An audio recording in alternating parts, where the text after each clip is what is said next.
Welcome back. Today we delve into a fiery exchange that sent shockwaves through the House of Commons.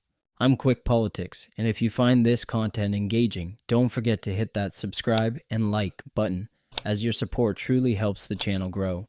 Now, let's delve into the heart of the matter.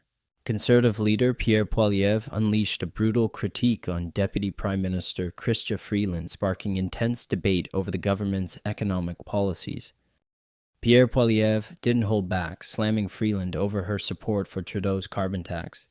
He argued that the tax hike was cruel to struggling families already burdened by high costs and having to rely upon food banks, which are already being slammed with an abundance of Canadians in order to feed their families. Even Canadian military personnel are exposed to this trouble.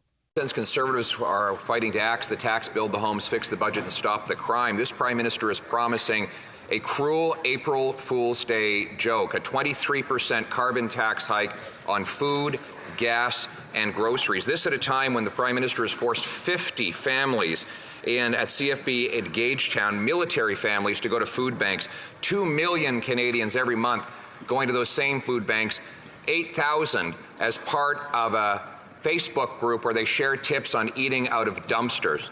Insane. Will the Prime Minister gain some compassion and some common sense? In response, Christia Freeland attempted to defend her position, highlighting carbon tax rebates for Alberta families.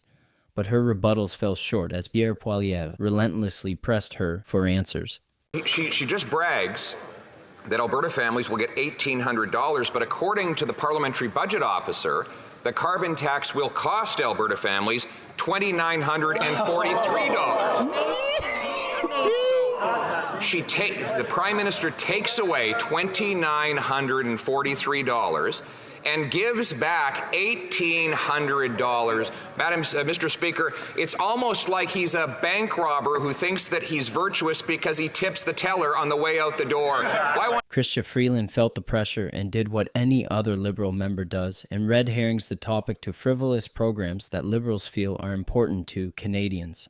Mr. Speaker, Canadians can see through these Conservatives, and they know that the only thing these Conservatives know how to do is cut, cut, cut, and the people who suffer the most are the most vulnerable.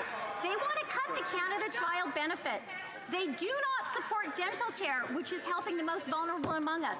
They do not support early learning and childcare, which is helping make life more affordable for Canadian families. They want to push Canadians into poverty. We won't let them. Pierre Poilievre didn't go easy on Freeland, acknowledging the challenges Canadians face with the carbon tax hike and pressing for solutions. To distract from the fact that after 8 years of this Prime Minister, he's not worth the cost, and neither is his carbon tax, which will cost the average Ontario family this coming year $1,674.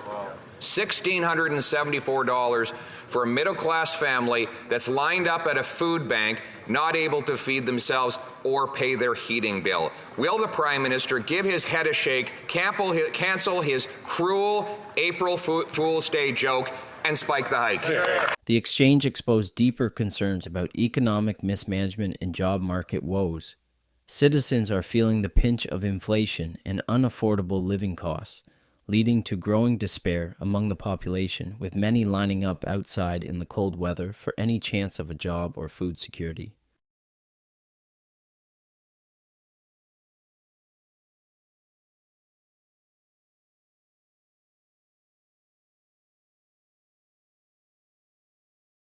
In the end, Pierre Poilievre's relentless criticism left Freeland scrambling, raising doubts about the Liberal government's ability to lead.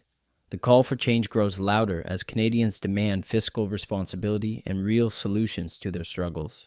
Will Freeland heed the call for change? Only time will tell. Thank you for joining us. If you appreciate content that delves into critical issues, consider subscribing for more insightful updates. Stay informed, and until next time, I'm QuikPolitics, signing off.